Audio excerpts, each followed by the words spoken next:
अस्सलाम वालेकुम वरहमतुल्लाहि वबरकातुहू। 8 फरवरी 2024 को पाकिस्तान में जनरल इलेक्शन होने वाले हैं, जिसके बाद पाकिस्तान के अगले वजीर आज़म का इंतखाब होगा। ये इलेक्शन हर 5 साल में एक बार होते हैं, जिसमें अवाम अपने वोट की मदद से एक नए लीडर को मौका देते हैं ताकि वो मुल्क हुकूम को तरक्की की राह पर गामजन कर सके। आज के इस वीडियो में जानते हैं पाकिस्तान के गवर्नमेंटल स्ट्रक्चर और इलेक्टोरल सिस्टम के बारे में। प्रेसिडेंशियल डेमोक्रेसी और पार्लियामेंट्री डेमोक्रेसी में क्या फर्क है, पार्लियामेंट क्या है, क्या काम करता है, पाकिस्तान में कितने किस्म के इलेक्शंस होते हैं और किस तरह होते हैं, ये सब हम जानेंगे आज के इस वीडियो में।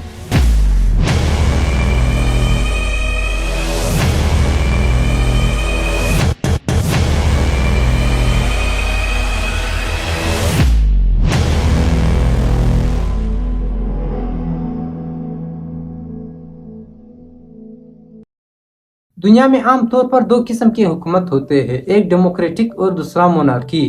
इसके अलावा भी दुनिया में कई फॉर्म ऑफ गवर्नमेंट एग्जिस्ट करते हैं, लेकिन ये 2 फॉर्म ऑफ गवर्नमेंट काफी कॉमन है। मोनार्की, जिसे उर्दू में बादशाहत कहा जाता है, वो हुकूमत है जिसमें एक खानदान एक मुल्क पर रूल कर रहा होता है, जिसका एग्जाम्पल सऊदी अरेबिया है। और डेमोक्रेसी, जिसे उर्दू में जमहूरियत कहा जाता है, वो फॉर्म ऑफ गवर्नमेंट है जिसमें मुख्तलिफ पॉलिटिकल पार्टीज प्राइम मिनिस्टर के ओहदे के लिए इलेक्शन में खड़े होते हैं और अवाम के वोट की मदद से इक़्तिदार में आते हैं और फिर मुल्क पर हुकूमत करते हैं। ये फॉर्म ऑफ गवर्नमेंट दुनिया के अक्सर मुल्कों में है, जिसमें पाकिस्तान, इंडिया, श्रीलंका और बांग्लादेश समेत दुनिया के कई ममालिक है। दुनिया के वो ममालिक जहाँ डेमोक्रेसी होती है, वो बेसिकली 2 किस्म की डेमोक्रेसी होती है, एक प्रेसिडेंशियल डेमोक्रेसी और दूसरा parliamentary democracy. Presidential democracy America समेत दुनिया के कई मुल्कों में है और पार्लियामेंट्री डेमोक्रेसी पाकिस्तान और इंडिया समेत दुनिया के अक्सर मुल्कों में है। पार्लियामेंट्री डेमोक्रेसी और प्रेसिडेंशियल डेमोक्रेसी के दरमियान फर्क की अगर हम बात करें तो पार्लिमानी निज़ाम में मुल्क का लीडर प्राइम मिनिस्टर होता है, जबकि प्रेसिडेंशियल डेमोक्रेसी में मुल्क का लीडर सदर होता है।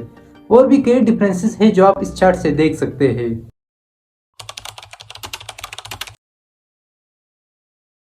पाकिस्तान का गवर्नमेंटल स्ट्रक्चर 3 चीजों पर मुश्तमिल है।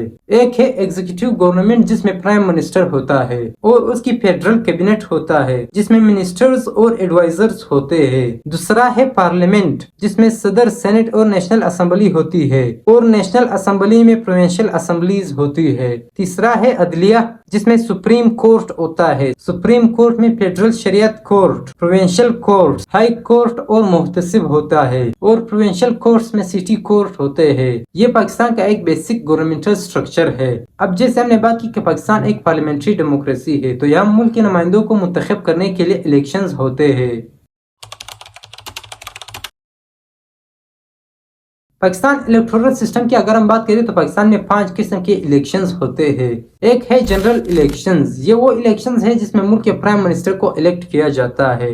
8 फरवरी को जो इलेक्शंस होने वाले हैं वो यही जनरल इलेक्शंस है। इस इलेक्शन के तरीकाकार को समझने के लिए हमें पहले पार्लियामेंट को समझना होगा। पार्लियामेंट जो इस बात को इंश्योर करता है कि एग्जीक्यूटिव गवर्नमेंट यानी हुकूमत आइन के मुताबिक काम करे और शहरियों के बुनियादी हकूक की खिलाफ वर्जी ना करे। पार्लियामेंट के बेसिकली 2 ऐवान है, एक ऐवान बाला यानी अपर हाउस और दूसरा ऐवान ज़री यानी लोअर हाउस। अपर हाउस को सेनेट कहते हैं, जबकि लोअर हाउस को नेशनल असेंबली कहते हैं। अब जनरल इलेक्शंस में यह होता है कि पार्लियामेंट के लोअर हाउस यानी नेशनल असेंबली में मौजूद 336 सीटों को मद्देनजर रखते हुए पूरे पाकिस्तान में आबादी के लिहाज से कंस्टिट्यूएंसीज बनाई जाती है और हर कंस्टिट्यूएंसी में वहाँ की आबादी के मुताबिक सीट्स तकसीम किए जाते हैं। मिसाल से समझने की कोशिश करें तो एक गाँव है जिसमें 500 लोग रहते हैं, वहाँ की एक नेशनल असेंबली होती है जिसमें सिर्फ 10 सीट्स होते हैं। तो जब उस गाँव में इलेक्शन होने वाले होते हैं तो गवर्नमेंट उस गाँव को हिस्सों में बांट देता है और वहाँ नेशनल असेंबली के सीट्स को कुछ यूं तकसीम करता है, यहाँ 4, यहाँ 3, यहाँ 2 और यहाँ सिर्फ 1।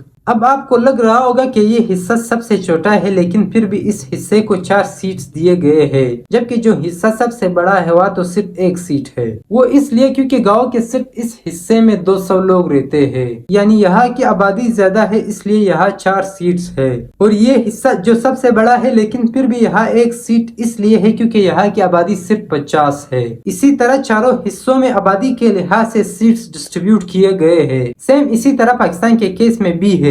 بلوچستان جو سب سے بڑا صوبہ ہے وہاں صرف 16 جنرل سیٹس ہے، لیکن پنجاب جو اتنا بڑا نہیں ہے لیکن پھر بھی وہاں 141 جنرل سیٹس ہے۔ یہ اس لیے کیونکہ بلوچستان کی آبادی اتنی زیادہ نہیں ہے جتنی پنجاب کی ہے۔ اسی طرح آبادی کے لحاظ سے KPK کو 45، سندھ کو 61 اور اسلام آباد کو 3 جنرل سیٹس ملے ہیں۔ ہر کنسٹیٹوئنسی میں یہ پولیٹیکل پارٹیز اپنے کینڈیڈیٹس کھڑے کرتے ہیں۔ الیکشن کے بعد نیشنل اسمبلی میں جس بھی پارٹی کے ممبران زیادہ ہوں گے وہ party first past the post voting کے ذریعے الیکشن جیت جائے گا۔ اب ووٹنگ کے بھی کئی اقسام ہیں۔ First past the post voting system اس سسٹم کو کہا جاتا ہے جس میں ایک پارٹی کو صرف میجورٹی آف ووٹ چاہیے ہوتے ہیں الیکشن جیتنے کے لیے۔ نیشنل اسمبلی میں جو 336 سیٹیں ہوتی ہیں اس میں سے 60 سیٹیں عورتوں کے لیے ہوتی ہے اور 10 سیٹیں نان مسلم کے لیے جس پر کوئی الیکشن نہیں ہوتا۔ بچے 266 سیٹیں جو ان صوبوں میں تقسیم کیے گئے ہیں ان میں سے ایک پارٹی کو 134 سیٹیں درکار ہوتی ہے اپنا حکومت بنانے کے لیے۔ جنرل الیکشن میں نہ صرف نیشنل اسمبلی بلکہ پروونشل اسمبلی کے ممبران کو بھی الیکٹ کیا جاتا ہے۔ ووٹ جمع کرتے وقت ووٹر کو 2 ووٹ جمع کرنے ہوتے ہیں، ایک پروونشل اسمبلی کے ممبر کو الیکٹ کرنے کے لیے یعنی MPA کو اور دوسرا نیشنل اسمبلی کے ممبر کو الیکٹ کرنے کے لیے یعنی MNA کو۔ یہ الیکشن ہر 5 سال بعد ہوتے ہیں، لیکن ان 5 سالوں کے درمیان اگر وزیر اعظم نیشنل اسمبلی میں اپنا اعتماد کھو بیٹھتا ہے تو اس سے وزیر اعظم کے پوسٹ سے ہٹایا جا سکتا ہے۔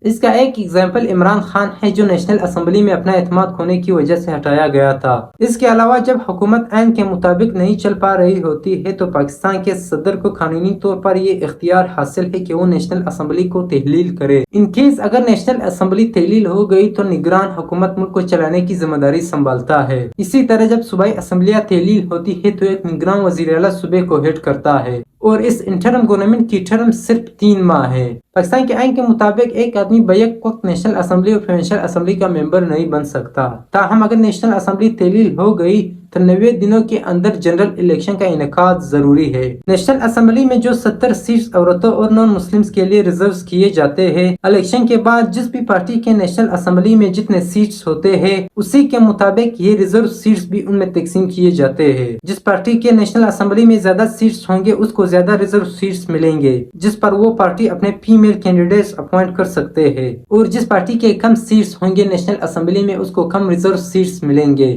آئی ہوپ آپ کو جنرل الیکشن سمجھ میں آ گئے ہوں گے۔ دوسرا ہے سینٹ الیکشنز۔ اب جیسے ہم نے بات کی کہ پارلیمنٹ کے 2 ایوان ہیں، ایک ایوان بالا اور دوسرا ایوان زیری۔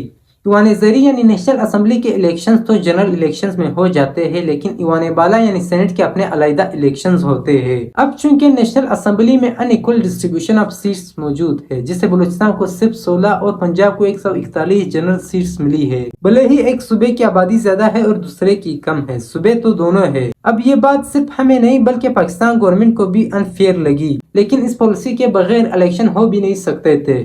تو نتیجہ یہ نکلا کہ ایک ایسا ہاؤس بنایا جائے جہاں پر ہر صوبے کو ایکول سیٹس ملے جس سے سینٹ کا انتخاب کیا گیا۔ اب سینٹ میں ٹوٹل سیٹوں کی تعداد 100 ہے جس میں سے ہر صوبے کو 23 سیٹس ملی ہے۔ ان 23 سیٹس میں سے 14 جنرل سیٹس ہے، 4 سیٹیں علماء اور ٹیکنوکراٹس کے لیے ہوتی ہے، 4 سیٹیں عورتوں کے لیے اور 1 سیٹ نان مسلمز کے لیے۔ اسلام آباد کو 4 سیٹس ملی ہے جس میں سے 2 جنرل سیٹس ہے، 1 علماء اور ٹیکنوکراٹ کے لیے اور 1 عورتوں کے لیے۔ پٹھاک کو 4 سیٹس ملی ہے جس میں سے چاروں کے چاروں جنرل سیٹس ہے۔ اب سینٹ الیکشن کا طریقہ کار اس طرح کا نہیں ہے جس طرح جنرل الیکشنز کا ہے۔ سینٹ کے ممبر کو سنگل ٹرانسفریبل ووٹ کے ذریعے الیکٹ کیا جاتا ہے۔ یہ ممبرز عام عوام کے ووٹ سے نہیں بلکہ MNAs اور MPAs کے ووٹ کی وجہ سے سینیٹر بنتے ہیں۔ ایک آدمی جب سینیٹر بنتا ہے تو وہ 6 سال مکمل کر کے ہی ریٹائر ہوتا ہے۔ سینٹ کے الیکشن ہر 3 سال میں ہوتے ہیں اور سینٹ کبھی تحلیل نہیں ہوتا۔ 3 مارچ 2018 کو سینٹ الیکشن ہوئے جس میں ان 52 سیٹوں پر الیکشن ہوئے جن کے عہدیدار اپنے 6 سال کا ٹرم مکمل کر کے ریٹائر ہوئے تھے۔ اس وقت سینٹ کے ممبران کی تعداد 104 تھی جس میں سے 8 سیٹس پٹھا کے تھے جو اس وقت ایک علیحدہ ٹیریٹری تھی، لیکن 2018 میں ان سینٹ الیکشن کے بعد جب پٹھاک KPK میں مل گیا تو 2021 میں جو سینٹ الیکشن ہوئے اس میں سے پٹھاک کے جو 8 سیٹس تھے جن میں سے 4 سینیٹرز اپنے 6 سال کا ٹرم مکمل کر کے ریٹائر ہو گئے اور باقی 4 سینیٹرز جن کے 3 سال باقی تھے، اس لیے 2021 کے سینٹ الیکشن میں پٹھاک کے ان 4 سیٹس پر کوئی الیکشن نہیں ہوا اور ان سیٹس کو ایبولش کر دیا گیا، اور باقی 4 سیٹس جن کے سینیٹرز کی 3 سال کی ٹرم باقی تھی ان سیٹس کو اگلے سینٹ इलेक्शन में एबोलिश करने का मंसूबा बनाया गया। जैसे हमने बात की कि कानून के मुताबिक एक आदमी जब सेनेटर बनता है तो वो अपने 6 साल का टर्म मुकम्मल करके ही रिटायर होता है। 2024 में जो सेनेट इलेक्शंस होंगे उसमें पाकिस्तान गवर्नमेंट की तरफ से अब तक ये कंफर्म नहीं हुआ है कि पार्टी के इन 4 सीट्स को मुकम्मल तौर पर खत्म कर दिया जाएगा या बाकी सूबों में बांट दिया जाएगा। अब जैसे हमने बात की कि सेनेट के इलेक्शंस STV के जरिए होते हैं, जो काफी पेचीदा प्रोसेस है समझने के लिए, इसलिए हम इसे एक मिसाल से समझते हैं। फर्ज करें कि सेनेट में 4 सीटों पर इलेक्शंस हो रहे हैं, लेकिन उम्मीदवार 6 है। जो लोग उन्हें वोट करते हैं यानी MNAs और MPs, उनकी तादाद 40 है। सबसे पहले इन वोटर्स की तादाद को सीट की तादाद के साथ डिवाइड करेंगे। 40 को 4 पर डिवाइड करें तो 10 बनता है। 10 हमारे पास गोल्डन फिगर है, जिसका मतलब ये हुआ कि इलेक्ट होने के लिए एक उम्मीदवार को 10 वोट लेने होंगे। अब इस तरह के इलेक्शन में क्या होता है कि एक बैलेट पेपर पर सब उम्मीदवारों के नाम होते हैं, जिसको वोटर ने रैंक करना होता है कि ये मेरी पहली चॉइस है, ये मेरी दूसरी चॉइस है और ये मेरी तीसरी चॉइस है। इसके बाद जब नतीजा आता है तो जिस उम्मीदवार ने गोल्डन फिगर यानी कोटा क्रॉस कर लिया होता है तो वो इलेक्ट हो जाता है। उस इलेक्टेड उम्मीदवार के बचे हुए वोट्स जो उसने एक्स्ट्रा हासिल किए थे, यानी गोल्डन फिगर 10 था, उसने 18 वोट हासिल किए थे, तो जो बचे हुए 8 वोट है वो उन वोटर्स की सेकंड चॉइस को देकर बाकी उम्मीदवारों में डिवाइड कर दिए जाएंगे। इस प्रोसेस के बाद जिस उम्मीदवार के वोट सबसे कम होंगे वो उम्मीदवार एलिमिनेट हो जाएगा। तो जो उम्मीदवार एलिमिनेट हो जाता है उसके वोट्स उन वोटर्स के अगले चॉइस के मुताबिक उन बचे हुए उम्मीदवारों में तकसीम किए जाते हैं। ये प्रोसेस इसी तरह दोहराया जाता है तब तक जब तक उन उम्मीदवारों की तादाद 4 नहीं हो जाती, क्योंकि अवेलेबल सीट्स भी 4 है। इन केस अगर अवेलेबल सीट्स के मुताबिक उम्मीदवार बच गए, फिर भी उन बचे हुए उम्मीदवारों में एक गोल्डन फिगर तक नहीं पहुंचा है तो उसको इलेक्ट किया जाएगा, क्योंकि ये प्रोसीजर तब तक दोहराया जाता है जब तक फाइनल रिजल्ट नहीं आता। आई होप आपको इस मिसाल से सिंगल ट्रांसफरेबल वोटिंग सिस्टम समझ में आ गया होगा। सेम इसी तरीकाकार से सेनेट के इलेक्शंस होते हैं और सेनेटर को इलेक्ट किया जाता है। तीसरा है प्रेसिडेंशियल इलेक्शंस। ये वो इंतखाबात है जिसमें पाकिस्तान के प्रेसिडेंट को इलेक्ट किया जाता है। इस इलेक्शन का तरीकाकार कुछ यूँ है कि पाकिस्तान की कौमी और सूबाई असम्बलियों से कुछ खास लोगों को इलेक्ट किया जाता है ताकि वो सदारत के पोस्ट के लिए किसी इंडिविजुअल को इलेक्ट करे, और इस तरीकाकार को इलेक्टोरल कॉलेज कहा जाता है। ये तरीका अमेरिका के इलेक्शंस में भी इस्तेमाल होता है। ये प्रेसिडेंशियल इलेक्शंस 5 साल में एक बार होते हैं। चौथा है लोकल गवर्नमेंट इलेक्शन, जिसे बलदियाती इंतखाबात भी कहा जाता है। वो इंतखाबात है जो जिलों में करवाए जाते हैं। ये इंतखाबात 4 साल में एक बार होते हैं, जिसमें यूनियन काउंसिल के मेंबरान को डायरेक्ट इलेक्शन के जरिए इलेक्ट किया जाता है। यूनियन काउंसिल एक मुंतखब लोकल गवर्नमेंट बॉडी है जिसमें 21 काउंसलर्स होते हैं, जिसका सरबराह नाज़िम कहलाता है। ये बलदियाती इलेक्शंस उन लोकल काउंसलर्स को इलेक्ट करने के लिए करवाए जाते हैं। पांचवा है बाई इलेक्शंस। इन इंतखाबात की जरूरत उस वक्त पड़ती है जब किसी मुतल्लिका शख्स की इस्तीफा, मौत या नाअहली की वजह से उसकी सीट खाली हो जाती है, तो सिर्फ उस एक सीट को पुर करने के लिए ये इलेक्शंस करवाए जाते हैं। ये सारे इंतखाबात जिसकी बात हमने इस वीडियो में की, इन सब को करवाने की जिम्मेदारी इलेक्शन कमीशन ऑफ पाकिस्तान की है। आई होप आपको ये वीडियो इंफॉर्मेटिव लगा होगा। इस तरह के और वीडियोस देखने के लिए मेरे चैनल को सब्सक्राइब करना ना भूलिए। That's it for today guys, thanks for giving me your precious time. खुदा हाफिज।